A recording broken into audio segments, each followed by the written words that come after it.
test right here. Right here, going on that air. Going on the air. All the substances, all the matter. Hydrogen, helium, lithium, beryllium, boron, carbon, nitrogen, oxygen. That's wrong too. I don't think I can hear you. They can't. I'm not close enough to it. Mm-hmm.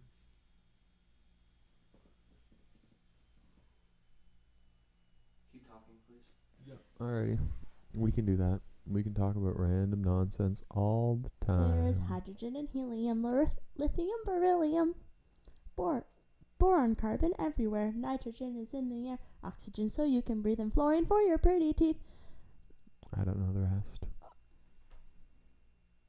I mean, arguably Neon makes the light shine bright. Arguably that one's easier than others, but Sodium, magnesium. yeah, not really sure. I don't know the rest after that part, but like silicon and phosphorus and sulfur and chlorine and then argon, and then we have potassium and calcium and scandium, I believe, is next, and I don't know anything after that. I can do 21. There you go. Yeah. My students are worried about having to memorize the periodic table, even though we don't ask them to memorize the periodic table. They better memorize it all. Yeah, the whole thing, all first 118. 40. First 40. No, we kind of asked for first 20, mainly because we want them to, like, they'll know it out of using it, not so much as, like... They should know the first 20 elements. First 20 they should know. Yeah. I mean first 40, that's a lot. That's a lot of transition metals that we don't really not like use a atomic lot. numbers or anything necessarily, or like masses or anything, but like the names of the first 20. Yeah. But they need to be able to match, like, 1 to hydrogen and, like... Yeah, they should be able to fill in a blank table and stuff like that. So yeah, they should know symbol and name. All right, whatever. I mean, hey everyone out there in TV land. My name is Tyler Holt, and what you're listening to right now is the Struggling Absynthe podcast. You might not know, but your Absynthe podcast suffers sometimes from technical difficulties. And right now, today, at unfortunately 15 minutes after we should have started live streaming, we had a technical difficulty. Something was going on with our streaming system. For some reason, I'm not getting audio out of my computer. I'm seeing audio. I see the little lines on my mixer, and it's like, hey. And if I go on my YouTube app, I can hear. See, do you hear that? See, it's me talking back into the mic. Only now it's coming out of my phone and back into the mic. This is what we call feedback, but it's a lot less screechy. Let's stop that right now because that's just Satan. Hello, everyone. Welcome to a steamy bowl of the Absynthe podcast, presented to you today. Where are we today, Mark? I believe we are in the tunnel under the river. In the tunnel under the river is we can maybe attribute that to some of the issues that we were having. So late start setting up tonight. Late night in general. Just look at that night outside. It is rainy and stormy, and we had sun today. We did have sun today. So one of the reasons that I was late setting up for the podcast, which then once I encountered technical difficulties, led to the unfortunate timing that we are at right now, which is being live at 7:16, was because I was doing some research, and most of it's just been going down on Wikipedia and looking at things, but I guess that's the most way that most people start doing their research is they start. Certainly the start, yeah. It's the place to start. It is a good place to start. So tonight, guys, we wanted to talk about animation. Animated movies. Not animation like, oh, we're going to make animation, but, movies that have affected us, movies that we've seen, that we love, and I was going to talk about all of my, the study and research that I did and looking through it all on the pre-show that I do live on Facebook on my personal account, but I didn't get the chance to do that. So I guess I'll just start by saying, holy fuck, there is a lot of history in animation. Like, it is a long, extensive, complicated business in artistic history. Oh, totally. But it also comes to my attention right now that before I get started with going through history, I'd like to introduce myself once more. My name is Tyler Holt, and with me today I have my man in my captain's seat over here, Mark Ellis. Hello there. And our reoccurring special guest, Patricia Smith. Thank you guys both for putting up with me doing troubleshooting all throughout until we got live. I'm hoping that there's a little playback menu over the screen right now, but I'm going to assume that we're still live, that our stream is still healthy, that everything is going good, that God has blessed us today, the podcasting gods. Right. Looks So good from anyways, here. I wanted to talk about animation because specifically you, Patricia, are very passionate about Disney films in particular, right? Yes. And Mark, you enjoy movies in general. I'm in over my head here. Let's be honest. You're in over your head. Absolutely. Mark, keep us level. I am a huge fan of animation, specifically Japanese animation. Usually has been where my passion lies. But you know, I think all of us were kids when we watched the Disney movies. Oh yeah. We're getting into a little bit of stuff that we want to talk about tonight. What's your favorite Disney film? What's your favorite animated film? What was the animated film that first made you cry?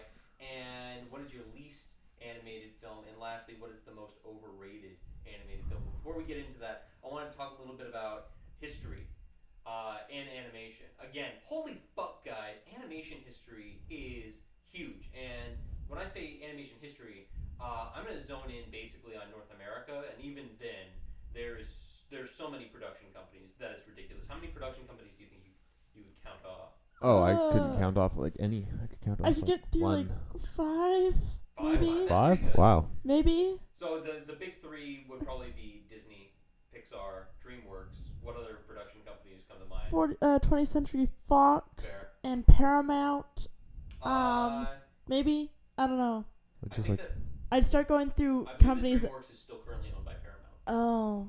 So I don't know. I just start thinking of like, the mountain with the stars and then like Yeah, all those things that absolutely. come at the beginning of the movie and Yeah, start yeah. listing those off. Yeah. So to begin a little bit, one of the earliest animations from North America was in 1919, developed and produced by Pat Sullivan and Otto Messer in a New York-based animation studio, Felix the Cat.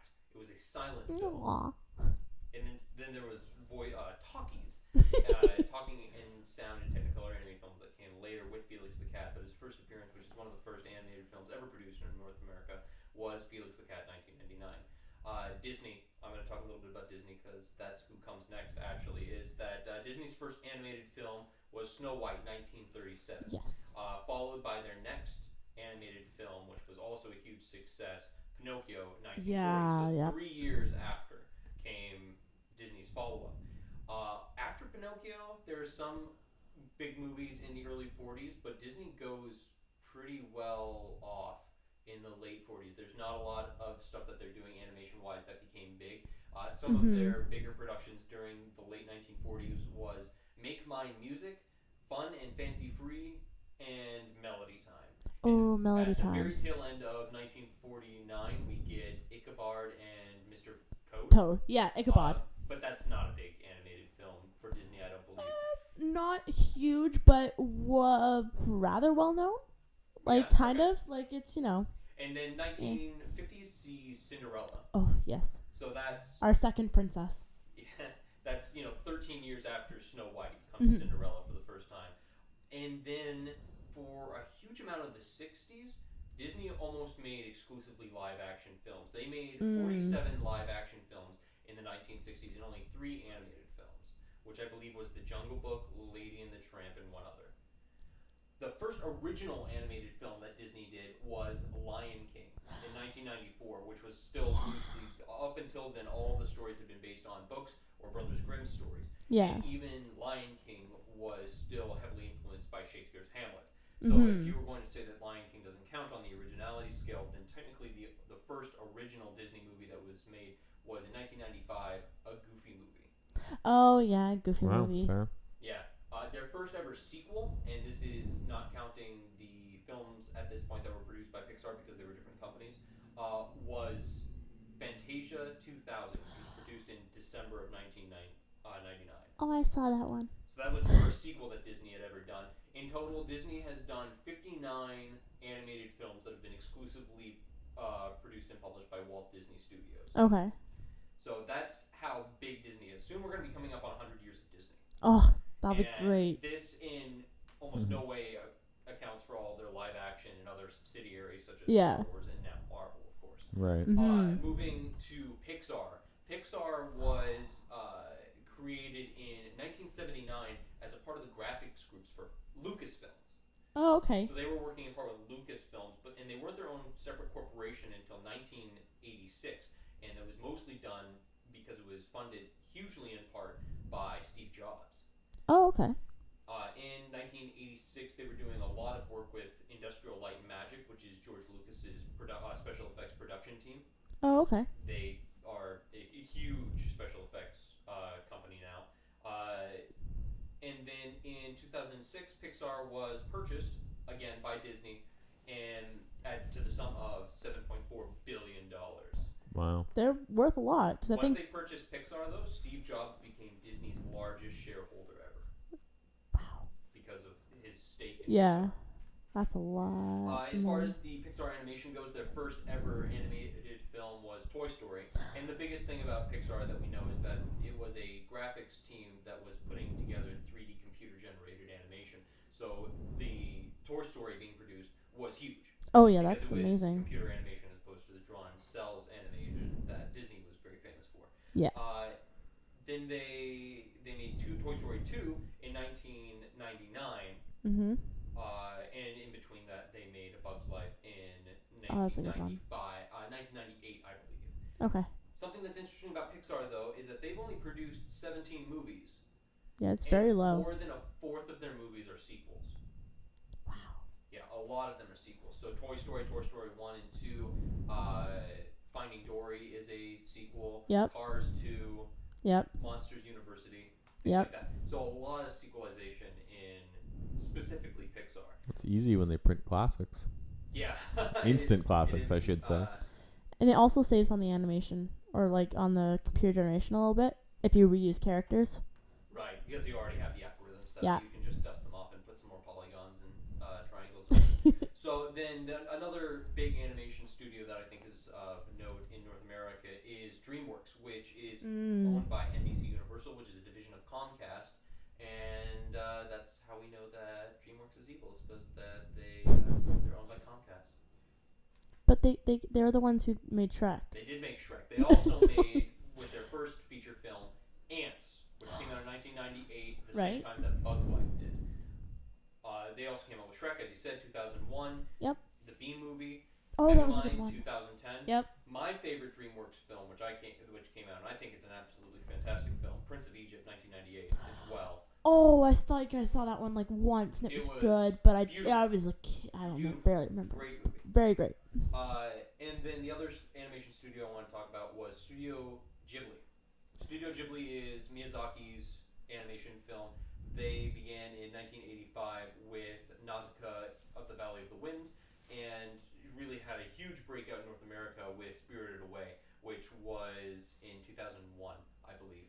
And through the course of 2001 to 2003, Spirited Away won 34 different awards across the United States and Japan. A lot of awards. I feel really bad that I movies haven't seen it. Are particularly great movies of Miyazaki's that have made a large, broad impact on North American animation was Ponyo.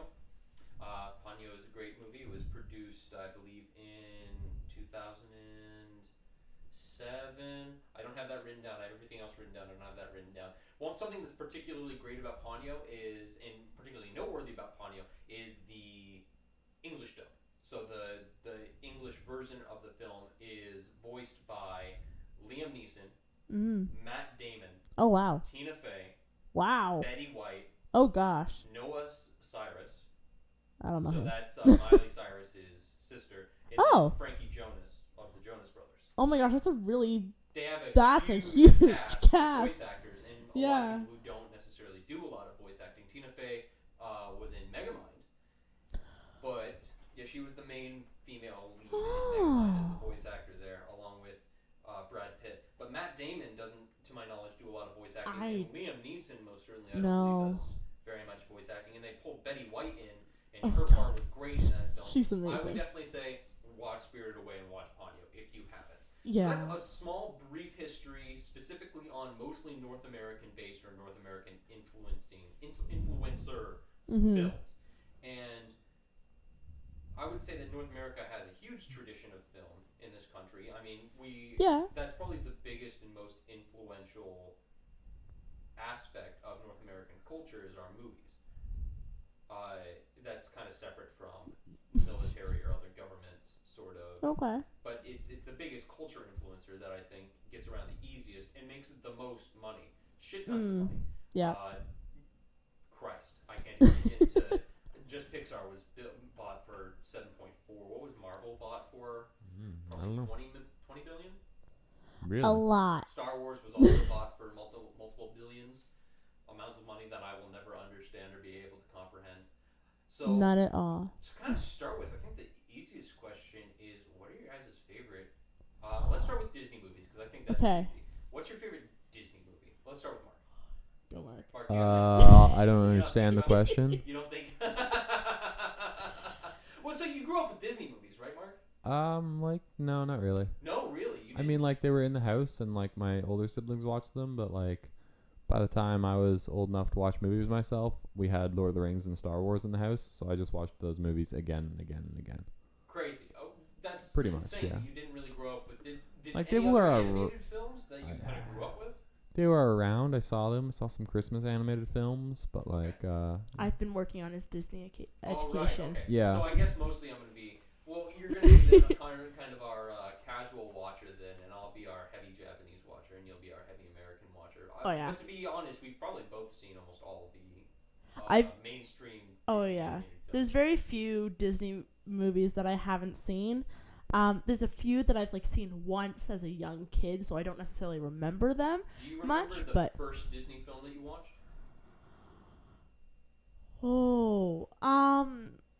probably the first one that I saw in theaters was the Tigger movie. I think. Fair. I was watching like That's a fucking lame introduction to Disney. no. That's the first one I saw in theaters. Right. Okay.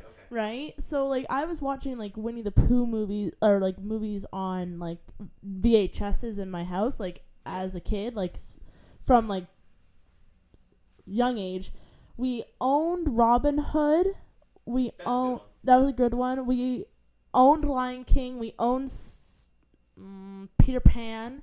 That's also a fucking good one. So like there's a few that we owned, but like I saw a lot like through daycare and through other means. So I don't even remember which one's my first, but I absolutely loved Winnie the Pooh. So like that was like my Disney outlet as a kid. Like Tigger is like my favorite character ever. He's my favorite.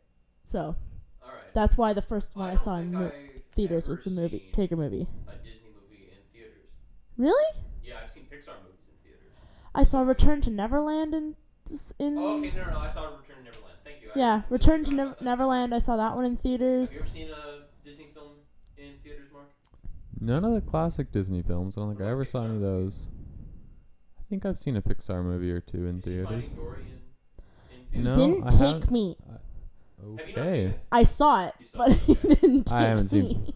My general impression of Disney films is that they bat a solid 7 out of 8 consistently. I mean, 7 out of 8. 7 out of 10. 7 out of 8. I'll take the 7 out of 8. I- I agree with that one. I would say that some Disney movies are definitely 8 out of 10s, but they don't rank usually 9 out of 10 for me. I don't think that they're deep enough. There's kind of a problem with Disney. But they don't animation need that to they're be skin tight. deep. I don't disagree. care. I think that they have a responsibility to be interesting. Maybe. Okay, but there's a difference between deep and interesting. I suppose. It's Market aimed What's at the kids. What's the difference between deep and interesting? So, a sport is. Uh-oh. Okay. Oh. So yeah, Flashes. that's mostly my big problem with Disney is they don't make me think. However, just because of that, I think that their music usually consistently it bats about a 9 out of 10. Usually, their music is pretty great. I would say their average can be 9 out of 10. That's fine. I'll take that for an average. Their average for music is definitely there. Everything else though, they usually have animation pretty well on point. I can't think of a Disney movie where I went, well, that didn't look good. Yeah, no, I don't analyze the animation, but no, I never thought that. So Yeah. that was all good. So your favorite Disney film, Patricia? Oh, it's a hard choice. I'd have to say Hercules. Hercules? Okay. I'd have to say that that's probably until some like I'm sure somebody who I've talked to about Disney lots might correct me and say like, no, this is actually the one, but that's the one that comes to mind. Is it the one you watch the most frequently? It's the one whose music I like the most frequently. Right. But yeah, I like it. I make the accident of showing it to Mark and then falling asleep while watching it because I was really tired that day. But like, I love it. Like, it's great. I enjoy Greek mythology. I know it's not an accurate representation of what actually happened, but I like the kids' version. Greek or Roman? They're definitely Greek, but Yeah, speaking you're right. Yeah, you're speaking of that sort of thing, yeah, it's really interesting, and I think Disney deserves a lot of credit for making horrible content that is not at all appropriate for kids. Speaking of like specifically Greek mythology? Greek mythology, like you don't put that anywhere near your kids. Sleeping Beauty's true story. Yeah, all the Grimm's What's fair. Sleeping Beauty? Yeah. That's not a true story. No, sorry, I mean like the true fairy tale. Oh. The true Yeah, fairy tale. taking the Grimm stories. Yeah, and the Grimm making them, stories. Family friendly. Yeah. Yeah, no, that is a I kinda feat wish in that they itself. wouldn't in some cases, but I guess. But that it's they for have kids. subsidiaries. Yeah, exactly. We can get Miramax is a subsidiary of Disney, so they produce films there. Oh. The things that they want to do. Disney's produced rated R films. It's just not with the big D and the Yeah. little Tinkerbell flying over the castle in the logos. Cinderella's castle. Yeah. So. Fun fact. Sorry. Sorry. No one would have guessed that was Cinderella's castle. Well, it was specifically hers. It wasn't, Belle's or Yeah, but I think like that everyone guessed that it was specifically Cinderella. Yeah, I don't think no. that's huge secret. I can say that castle is based on North Vonstein Castle Oh yeah. for its architectural influences, but I can't say whose castle it is. I think my favorite Disney film is probably Aladdin, Ooh, that was a good one. and I'm not gonna lie that most of that is probably because of Robin Williams. You're work absolutely as the right. genie. Oh my god. His Yeah, it was voice good. acting work there was particularly great. Definitely. Just a lot of energy. The story was also fine. It was I thought good. it was okay. It was It's not progressive at all, but It had 2 sequels or more. by progressive I mean like that. Yeah, I know. Princess Jasmine is an absolute do nothing. Yeah. She just kind of goes out. She rebels suppose against she's- the whole arranged marriage thing. Yeah, but that plays into the tropes of like true love. Yeah. And I don't like true love. It doesn't make sense to me. That's one of the things that I really liked about Moana, which I saw today. Oh my god, it was the I was best. able to watch. Is that I almost kind of expected there to be like a little bit of romance flung in there at the end. There totally wasn't. Absolutely none. Right on. I was good with that. Didn't need Oh. to be in there. It wasn't a part of the narrative. I'm not against romance. Romance is great. I love just it. hate it when they just like they wing it in there like a limp dick at the end of the movie. That's my biggest problem with Fantastic Beasts is they're like, would you like some romance? And they just hit you with big romance phallus, just right across the fucking face. Yeah, so probably Aladdin, I would say. That's a good one. And I can't recall what my first Disney film was. It was probably Lion King. The one that I watched the most as a kid, or was most influential other than the Tigger movie, was actually Lion King 2, Simba's Pride. Yeah, that was an alright one. I liked I think it. that one was a bit more original in some ways. It was Romeo and Juliet with a happy ending. But it was great. Was it Romeo and Juliet? It was Romeo and Juliet with a happy I was ending. thinking of Lion King, one half or One and a half. One that and a was, half. pretty fucking funny movie. I liked it. I liked the Dicky Disney tunnel, animated dick, series. dick tunnel. Yeah, I didn't like that song. I Fuck love that song. That song, that movie in particular, shite music. That Okay, probably brings down usually, like- Disney's overall average by quite a bit. There's a lot of some of the earlier movies that really only had maybe 1 or 2 good songs. When you So- say earlier, what do you mean? Like Snow Like, White? Snow White I had wouldn't like say that on. any of the music in Snow White is necessarily good because of that horrendous vibrato that the voice actress is singing throughout that. Vibrato is not a flattering form of singing, so. But in general, that film is great. I think that Cinderella she was is just probably really the best plot. high pitched. The fluctuation in her voice that goes up and down, up and down, up Yeah. and down. That's called vibrato, and it's not done widely because it sounds bad. It doesn't Yeah. sound good. People who can sing vibrato are usually rather talented in singing normally, but I mean, my dad went to a music class once, and the instructor showed everyone his very unique talent, which was being able to play in one key and sing in a completely different key. It's fascinating, but it sounds terrible. Oh yeah, ew, no. It sounds like you're just continuously playing the two keys on piano right next to each other. Doesn't sound good. No. But yeah, we got like 2 songs out of Snow White. We got Someday My Prince Will Come and yeah, wait, I got that one. That one and Hi Ho. Oh yeah, well Hi Ho was Hi good. Ho. Hi Ho. Yeah. It's off the right we go. Those were fun cartoon characters. So would you say then that your favorite animated movie is most likely a Disney movie? Would you say that Hercules is your favorite animated movie of all time? Ooh, I'd actually have to give it to DreamWorks. For which? Spirit, Stallion of the Cimarron. All right. That was less known animated film, but yeah. Yeah, that is probably I have to like rewatch it and check it to see if it was racist, but off the top of my head I don't think it was.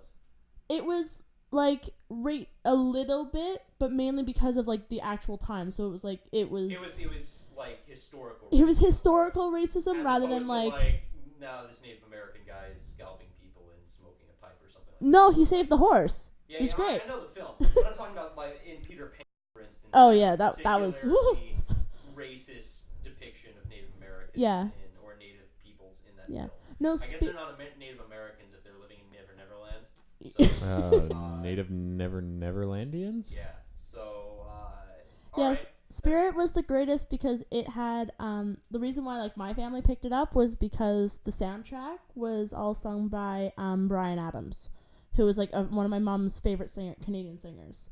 So that's one of the reasons why like wow, really she likes Bryan Adams. She saw 69. She saw him live in university. I've heard that he's a shit person. I cannot comment on that other than I love the music. Music information online that you can go to get things like ratings and like historical information about music, and he just told them no, you can't publish any of my stuff because his numbers are so bad. Ooh. I know that people like him, especially in Canada, but he did not do well as a musician, as far as I know. Yeah, I liked his music though, like and the music in like Summer '69. There's a couple other good ones outside, but like the soundtrack, like outside the soundtrack, that's it. That's all of his work is just Summer of '69 in the Spirit soundtrack. Way to go. That's it. There you go. That's all I care about. That's all you need to be famous. One good song and some work on the side. It was great. I'm trying to think of other famous musicians that had done work for animated films. Oh, there's like. Go ahead. Like the like just sorry like famous just musicians particularly who are pop musicians. Pop musicians who have done the original soundtrack or have done like that pop edition of a song from a soundtrack. No, the original version. The original soundtrack. I'm trying to remember that there was some major song that was. Well, it doesn't matter. And the soundtrack on most of these animated films. Mark, what is your favorite animated film? Do you think? Toss up between like the 19-something Hobbit movie animated and probably the 2007 Beowulf movie. I wanted to talk. Wow, okay, Beowulf movie. Let's talk about that. Do you remember? Did you ever see the advertisements for the Beowulf? I didn't see the advertisements. Nope. No, she unfortunately watched the kind of brutal entry scene of Grendel tearing a bunch of people limb from limb, and it's a bit too much. My of that movie was the trailer because I didn't see the actual movie. I think it had Angelina Jolie as one of the voice actors, right? And they made a very, for the times, convincing 3D render of her as kind of like the Lady of the Lake in some way, I think. Yep, Grendel's mother, I think. Oh, okay, so she wasn't the Lady of the Lake, it was Grendel's mother. Yeah, she was still like a sea monster in human form that came out of water, so yeah. Right.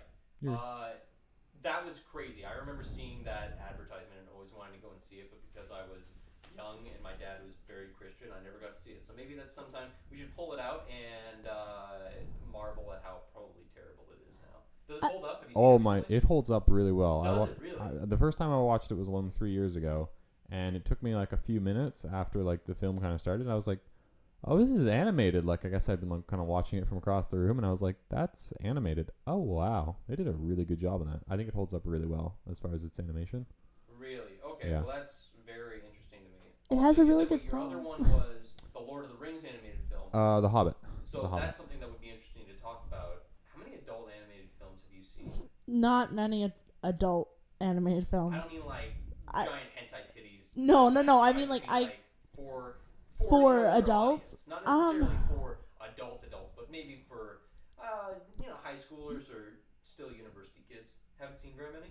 I don't know which ones would qualify as that, separate from kids, off the top of my head. Interesting.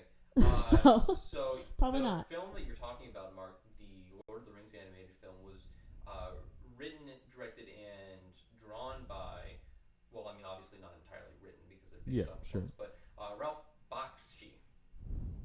Yeah. He also did Cool World, American Pop, and a couple of other films.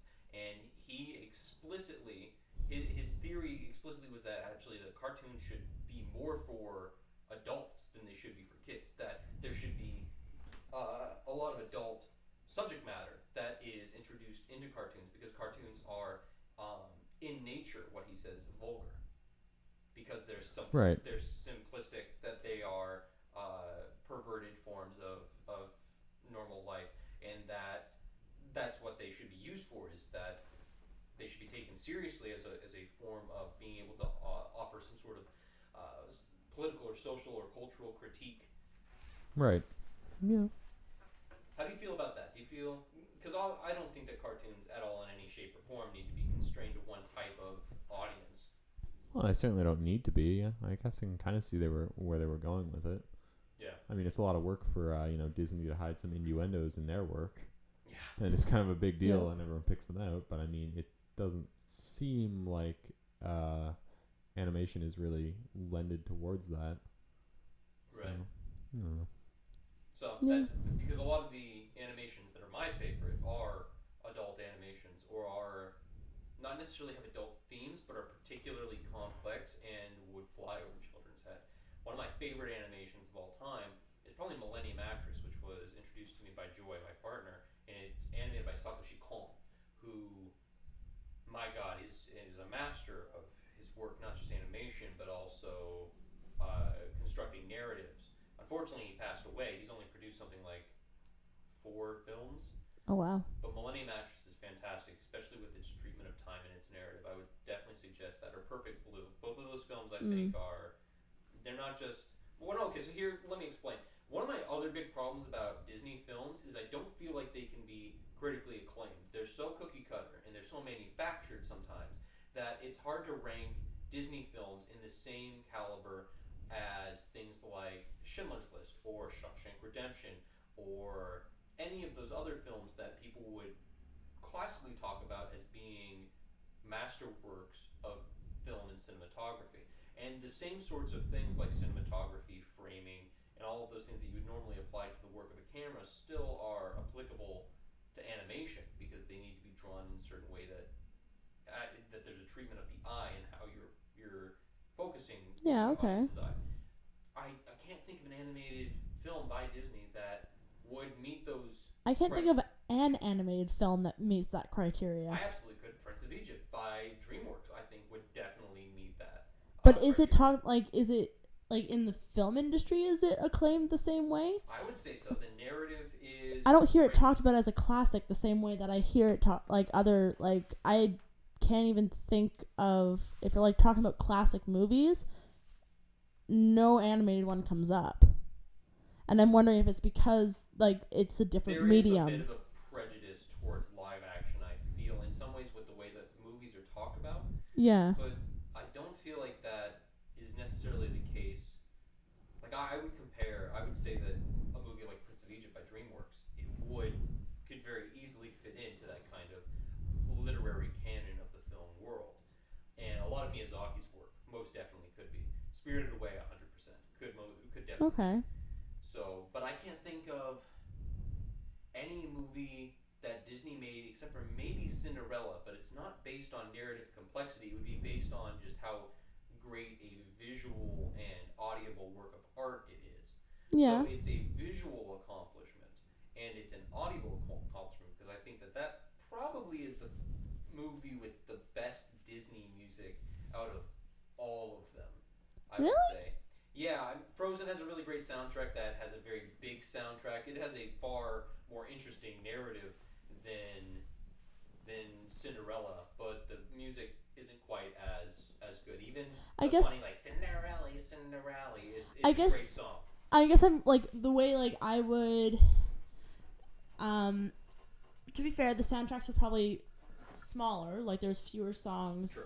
in older Disney than there are now just because of ease of production and stuff like that. But like we got Bibbidi Bobbidi Boo and what's the one other song she sings that I can't think Once Upon a Dream. Nope, wrong one. Yeah, but anyway. The like the like off the top of my head, I think that I would say The- that Cinderella is the musically probably the best put together Disney film. I don't know.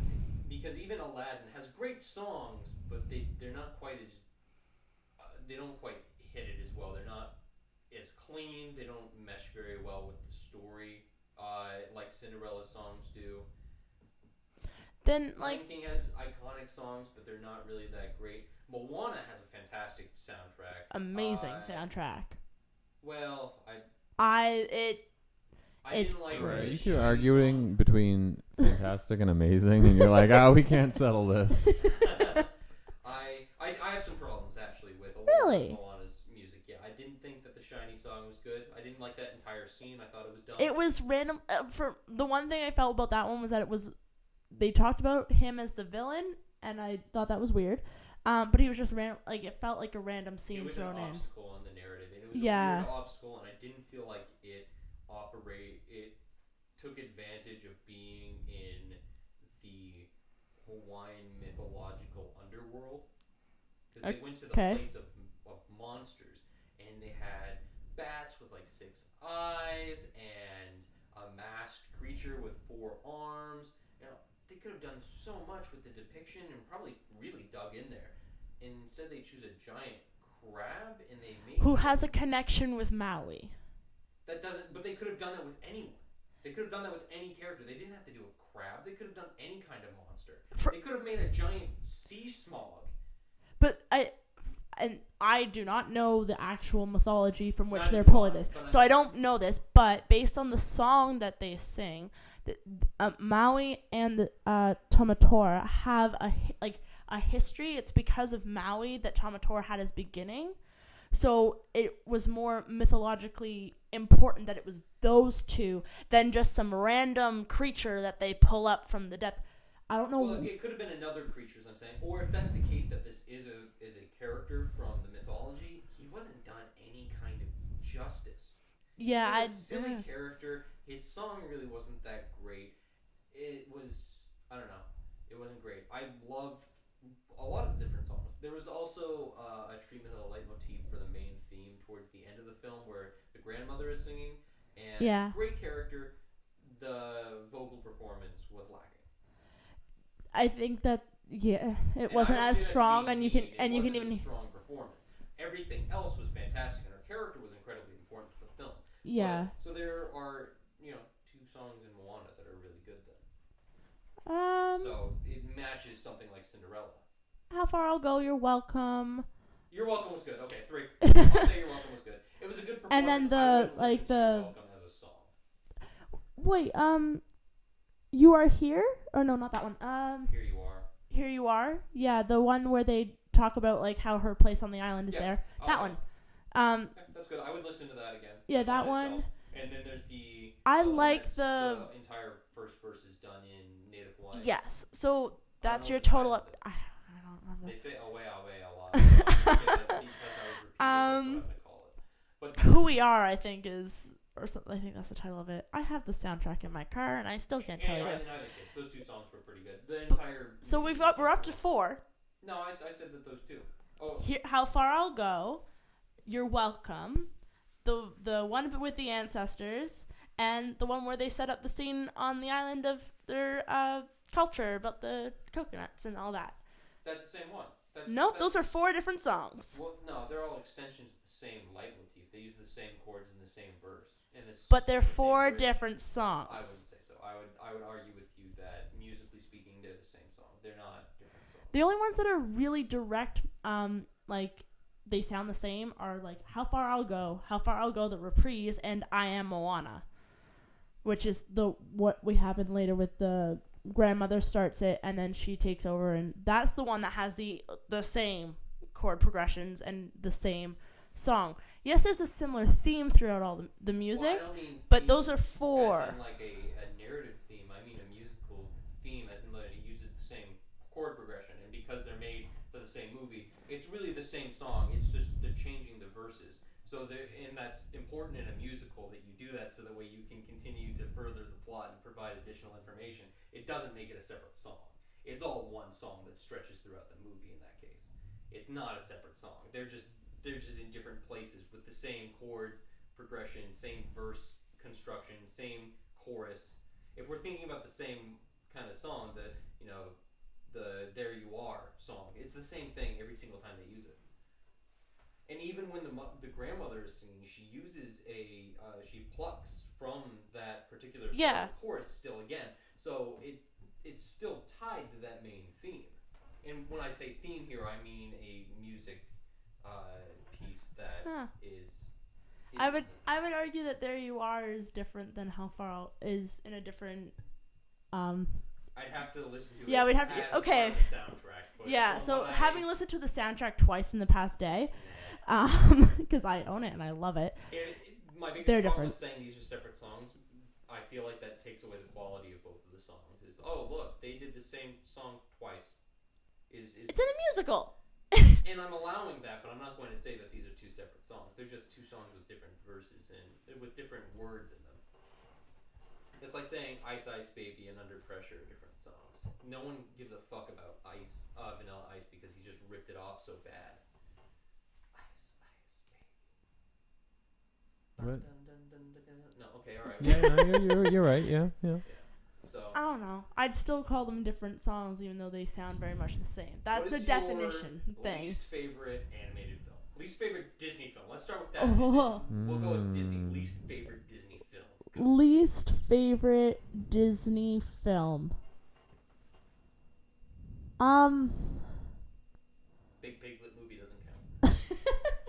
I already saw that one. Never mind. I don't know. Least favorite. Okay, ask Mark first, because I'm sure he has one by now. Disney film. Wow, that's pretty tough. I mean, I haven't seen so many of them. How can I say which one's the worst? The ones Or of one I which don't you've like the seen. most? Yeah, I mean, I've seen them. I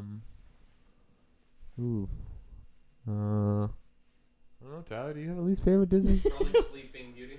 Sleeping Beauty's pretty good. I haven't watched that one yet. If you compare Sleeping Beauty to Snow White, it's See, Snow White wins every single time. I didn't. That terrible vibrato. Yeah, but I like No Sleeping one gives Beauty a better fuck than about Aurora. Snow. She is the most forgotten Disney princess besides like Kyrie, and that's because most people haven't played Kingdom Hearts.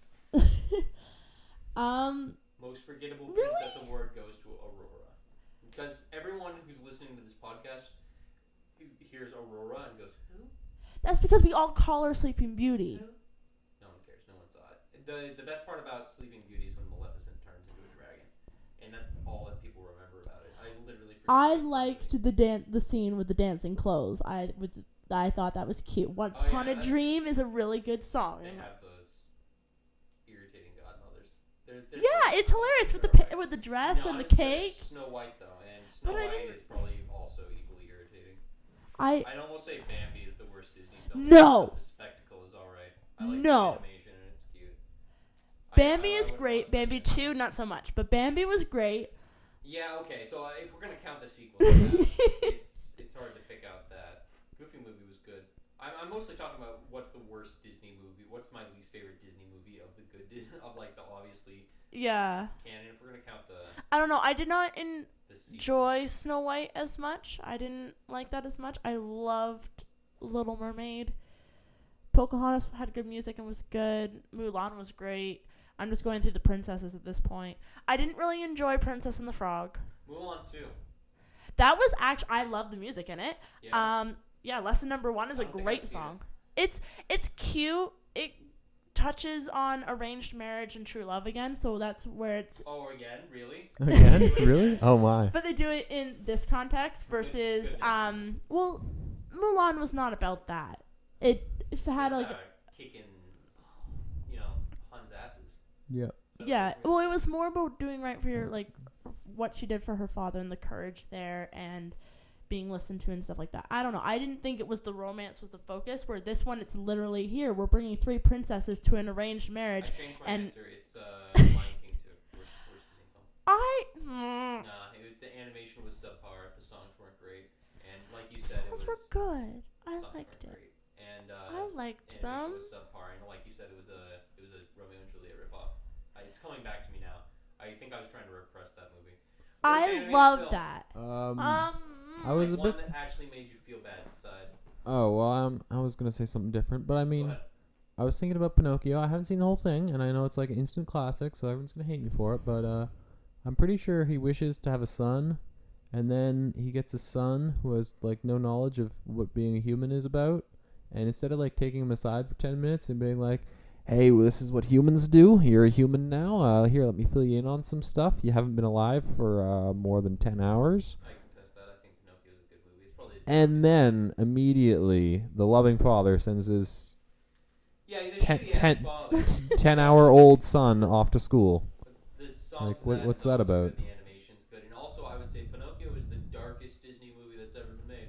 Ooh, One of yeah, them. you might be right there. It's In pretty 2 scenes dark. in particular, they're taking the boys and turning them into donkeys, and then they can still talk, and they're losing their humanity slowly. And you think about that for a second, and you go, Oh. "That's fucking terrifying." I literally forget the second half of Pinocchio because I think it got too dark and I stopped paying attention. There's a full frame shot where the camera lingers on Pinocchio. He's still a wooden boy, but he's face down in a puddle of water after being chased on shore by Monstro. He's just face down, not moving in the water. Holy shit, that's a drowned child. That's a drowned child you just put on the screen. Yeah, I totally stopped paying That's attention pretty and did dark. not watch that movie after the first bit. So Pinocchio gets full stars for me. It's a good one. Okay, Bolt wasn't strong. Bolt was probably the weakest mainstream. Wait, animated what's movie. Bolt? Bolt was the one about a dog who... Disney? Yeah. It's Disney? Okay. Yeah, Bolt, it's I about don't a even know if there are any dog fucking songs in that who one. was like, they had one. I don't even remember it, Cool. but they had one song. Because It's Miley about Cyrus a was... dog that's used Yeah.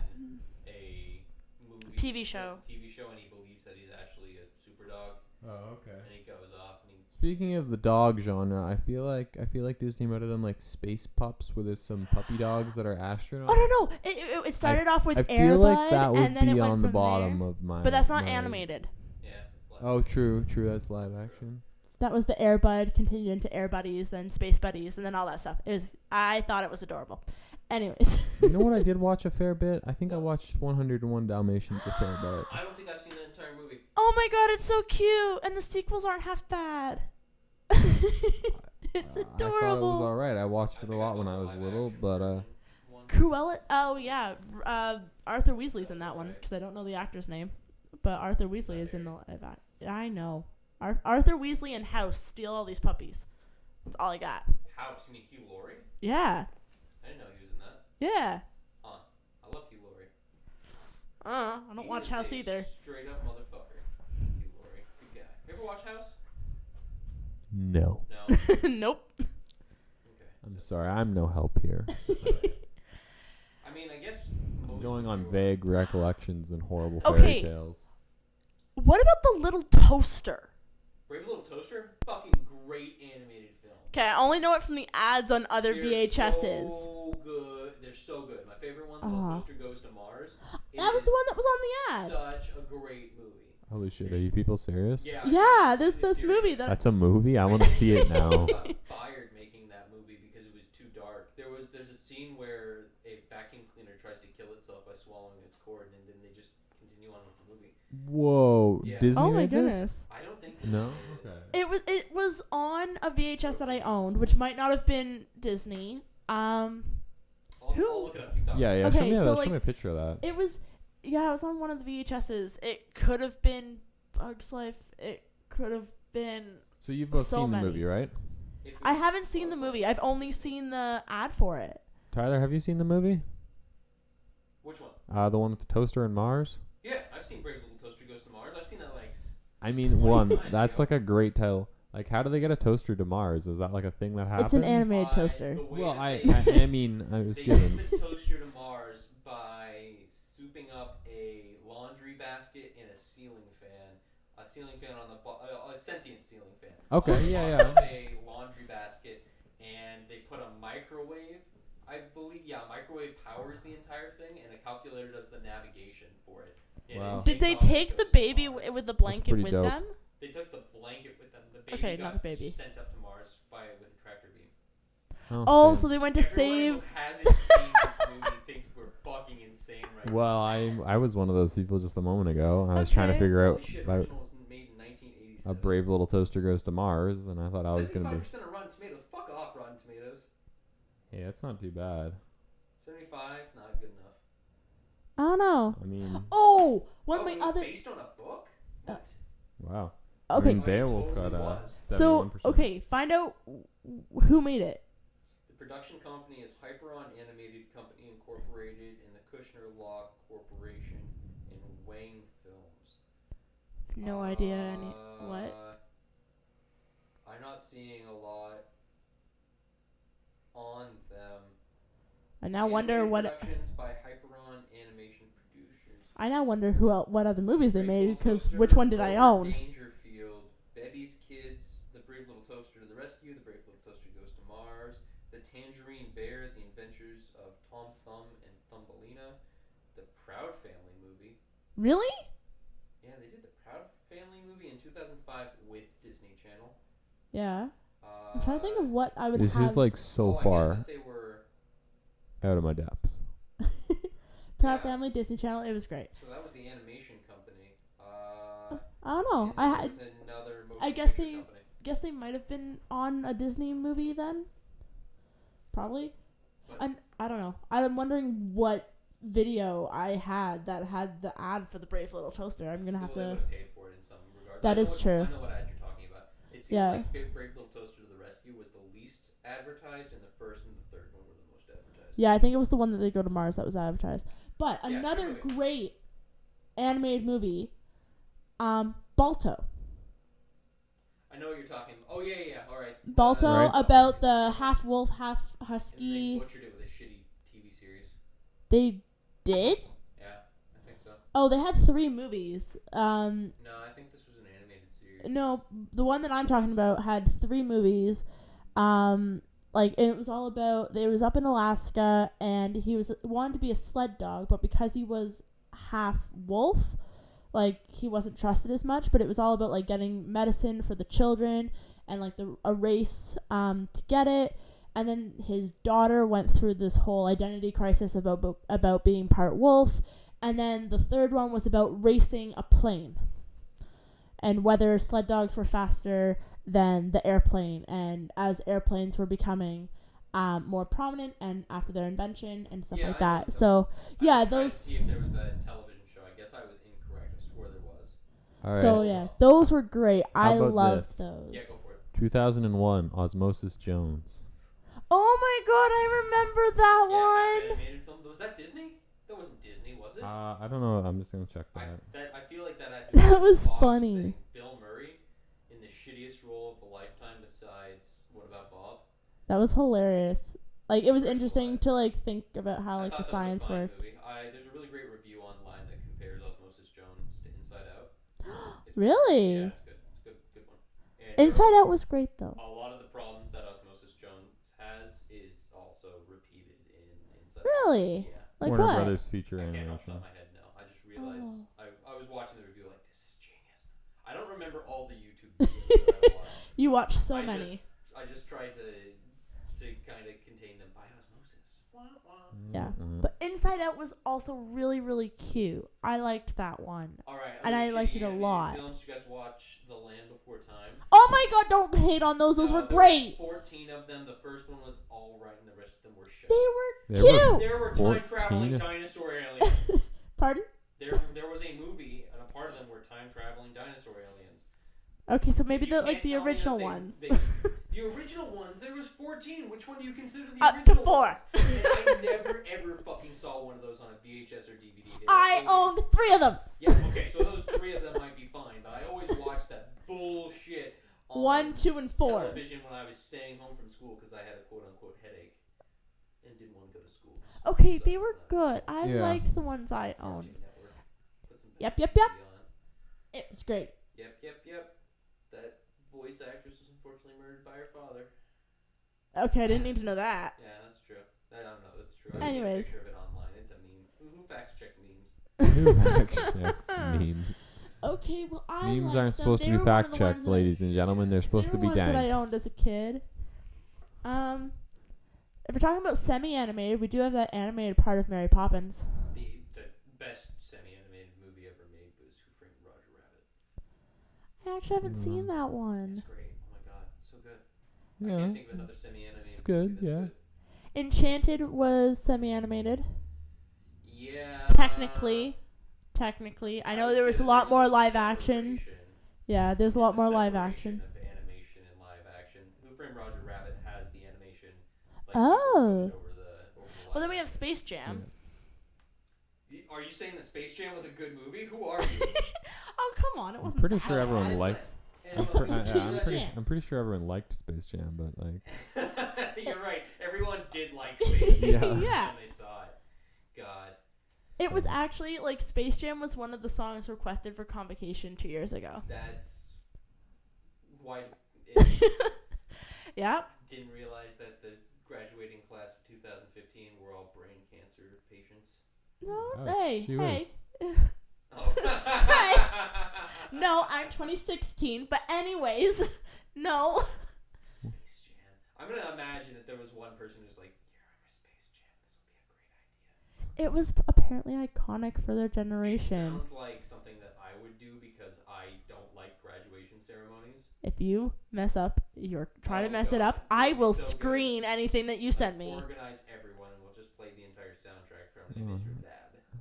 Tyler, I was never gonna give you up. Oh, that would be such a good one. That would be pretty good, right? The Meme Nation. Convocation. Hey, suggest it, and you never know, it could be voted for. Oh. So, yeah. Convocation those, plugs. those are some pretty solid animated movies. There's a lot of good ones. Have There's you ever seen an anime movie? Like a Japanese animated film? I saw the Digimon 2000 movie That would count.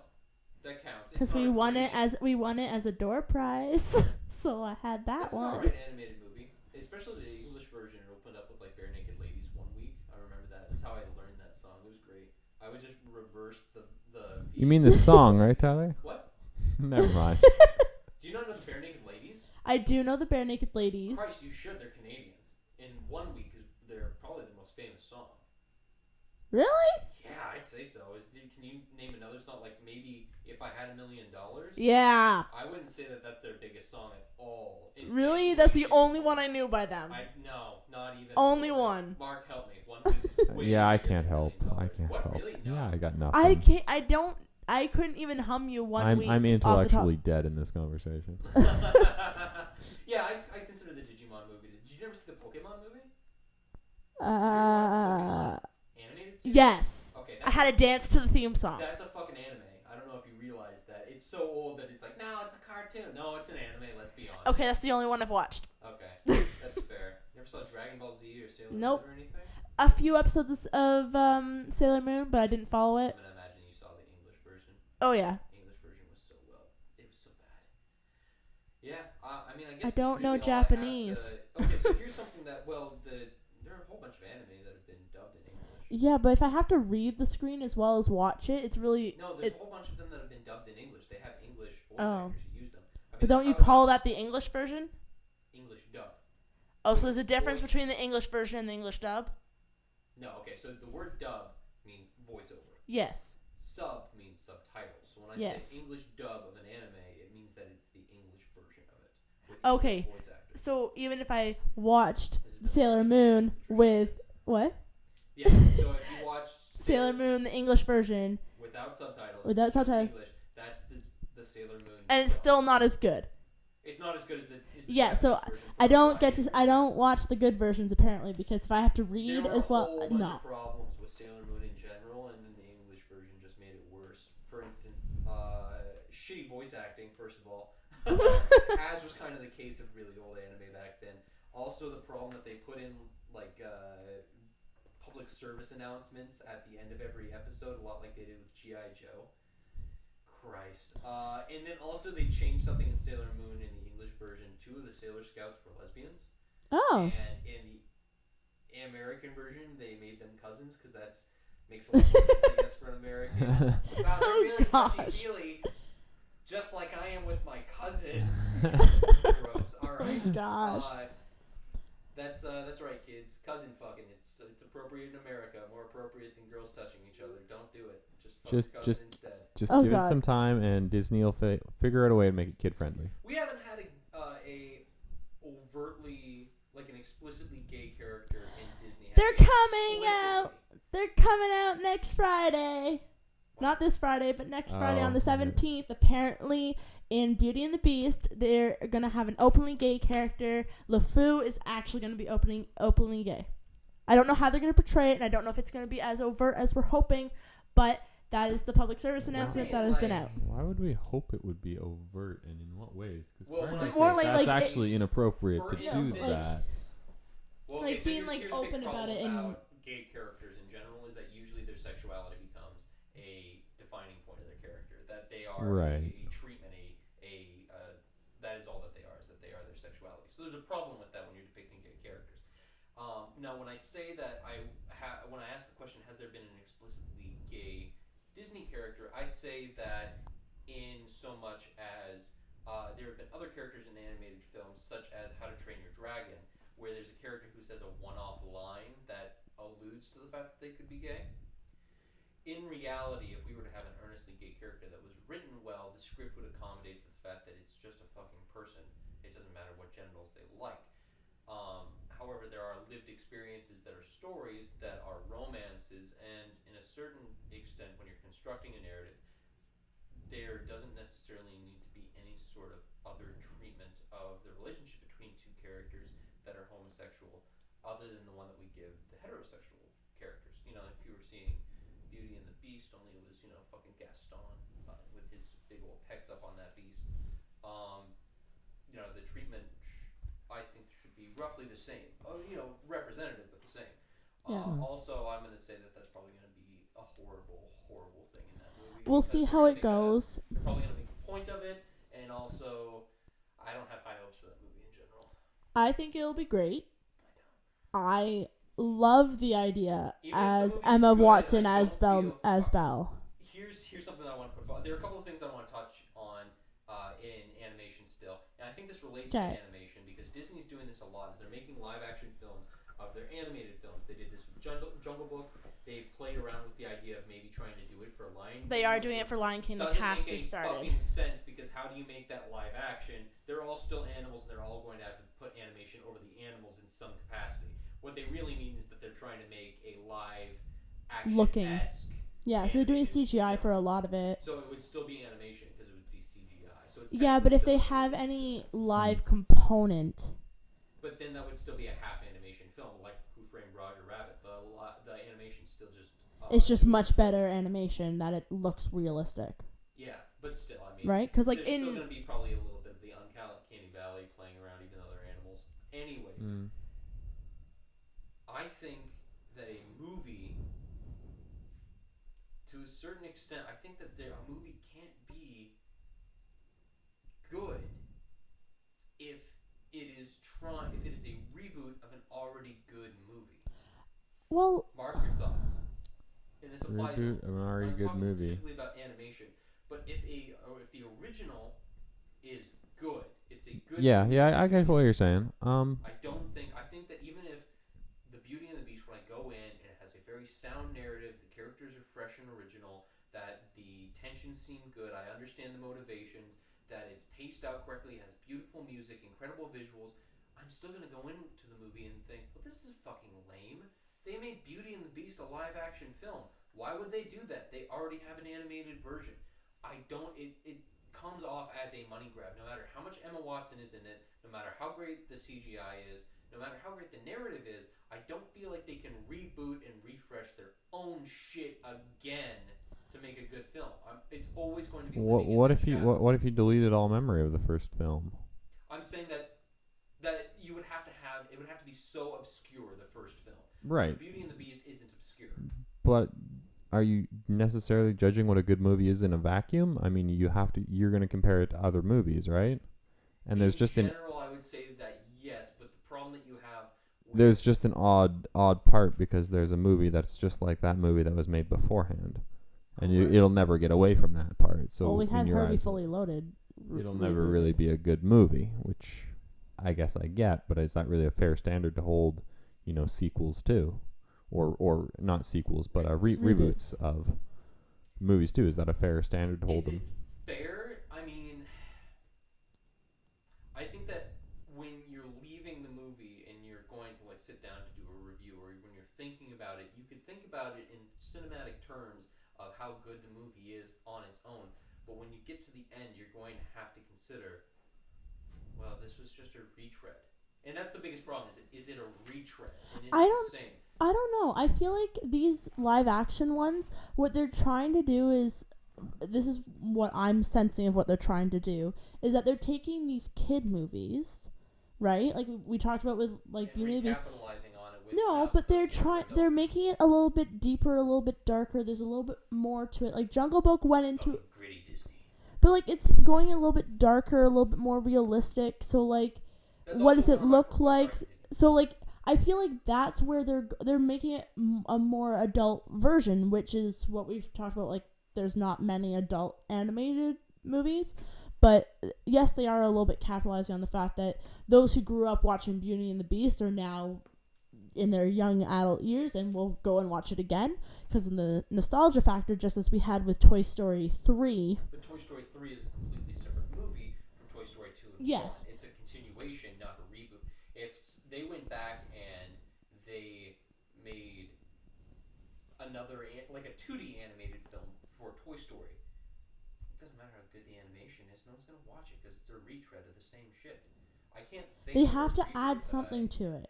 And I feel like so far they have with Jungle Book. I would 100% appreciate any live action Beauty and the Beast if it was done completely in French. If it was done completely in French, I feel like that would be different enough of a presentation of the film. If it was a French film, if it was done originally, the actors spoke in French, then I feel like I would be able to appreciate it because it would distance itself and have some sort of connection to the land that it's in. Because it's set in France. So I feel like if they were to do something like that, that would be good because you could explore French cinema in a certain way on this story.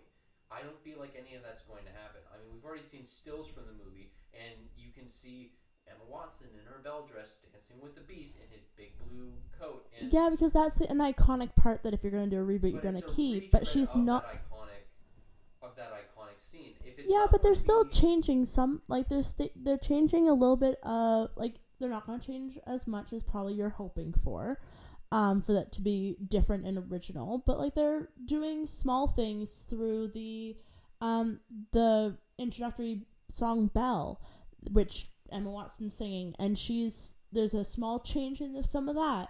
I feel like if you're gonna do something like there's that, changes to her costume too.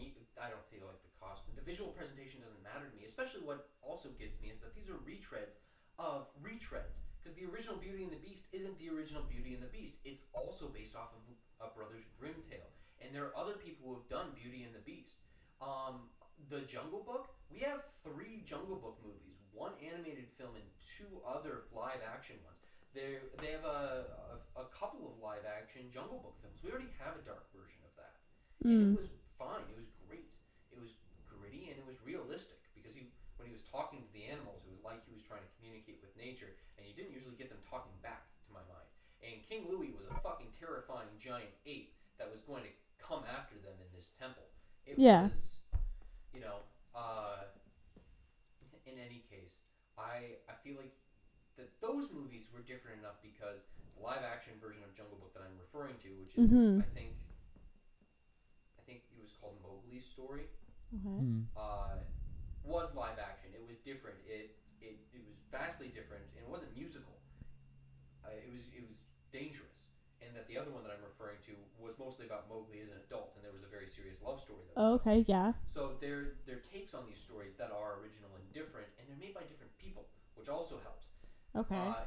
With the Beauty and the Beast, the live action version, it's Disney taking from a Brothers Grimm story, taking an animation film, and then ripping themselves off. And I don't know how I feel about that. I'll probably go and see the movie, or at least I'll. I'm going opening night. I'll get it from the internet gods. I am going opening night because opening night. absolutely. I guess that means that Mark's going opening night. No, I wasn't invited. Oh.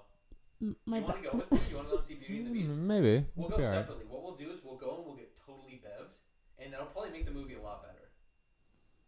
You want to? We'll go. What we'll do is I don't know what Patricia's doing. Probably going out. Well, we need to find a different theater than theirs. That's all. Nah, we'll just sit down at the bottom and we'll just like be rowdy throughout the entire thing. Tell us all this time.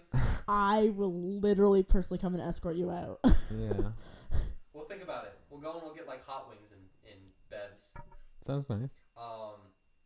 Yeah, whatever, Patricia. I'm sorry. I promised Robin that we would go, and I didn't say that Mark couldn't come. I just told him that I promised I would go see it with Robin. It's too bad you didn't invite Mark before I did. Hey, fucking bro fist. All right. They'll just pretend that those connected, but that's beside the point. Our spirits connected in that moment. Yeah. So that's one of the things that I have a problem with is the reboots. Okay. I guess Hey, in their mind. speaking about a good thing, reboot. I know it wasn't a movie, but the animated TV show reboot. yeah, man. Thanks, Mark. You're welcome. This is what we go. This is why we have you on the show, man. You gotta remember the good stuff. Another thing that I want to talk about that I see increasingly with Disney, and it could be because they're running out of ideas. Oh boy. But is that they're starting to explore other stories and mythologies and things to introduce into their world. Obviously, the most recent version of this is Moana, where they take from Hawaiian mythology and they use different Hawaiian. I don't think it's just Hawaiian, by the way. It's Polynesian. Okay, yeah. Like that's a better term for it. I'm not very aware of Polynesian mythology. No, I'm not very either. I'm aware of any linguistic qualities. I was going to call it South Pacific, so I might have been even worse. So, yeah. I'm not exactly sure what phrase it's a part of the world in academia that I'm not exactly familiar with, but I do recognize the kinds of narratives that are coming out of them. And they remind me of the sorts of stories that I grew up with being told about the Paiutes in California, and Paiute which is a Native American tribe in California. Okay. And kinds of stories, the stories of the coyote and the raven, and these different sorts of narratives that come out of these cultural worlds. It seems like Disney has an opportunity to try and explore those, capitalize on them, make lots of money, completely exploit those cultures. But no, something that I think is interesting is the idea of representation and the capacity that an animated film then has to comment on something that live action can't. And so I wonder about the qualities of animation and what its purpose could be in addressing things like in the idea of animation. You know, you wouldn't normally see a movie that's produced in North America that is so popular that is completely populated by people of color. Any kind, everyone's brown. Right. And that's great. It's amazing to see a film that's even touched a little bit by that kind of culture that's outside of the dominant culture, even though this was produced by the dominant Disney overlords. Jungle Book and Lion King and other animated films are able to anthropomorphize their characters through animation. Yeah. And we have this kind of access to different sorts of storytelling that I think live action just can't do. Yeah. And so I wonder about possibly animators' responsibility, because they have access to that, to be able to tell more complex narratives or to try and use that access. Sometimes they get it wrong. Like Aladdin, I know it saw a lot of revisions in the main characters. They were originally much more like Arabic, and as they progressed through the storyboarding and in the movie, they started making the characters, like the two leads, like Aladdin and Jasmine, more and more just like look like white people. Oh, paler, just the color. Just like kind of paler, different frame, different way they kind of just portrayed them a little bit. Right. compared to the rest of the characters in the movie, you can really, if you look for it, you'll see quite a difference. Well, I think that we are hitting the end here of this podcast. It's been great talking with you guys about Disney and animated films. So make sure that in the comment section to put your favorite animated film or hit us up on Facebook and tell us your thoughts about animation. This has been a brief history of animation. My name is Tyler Holt. I'm here with Mark and Patricia. And good night out there, everyone in TV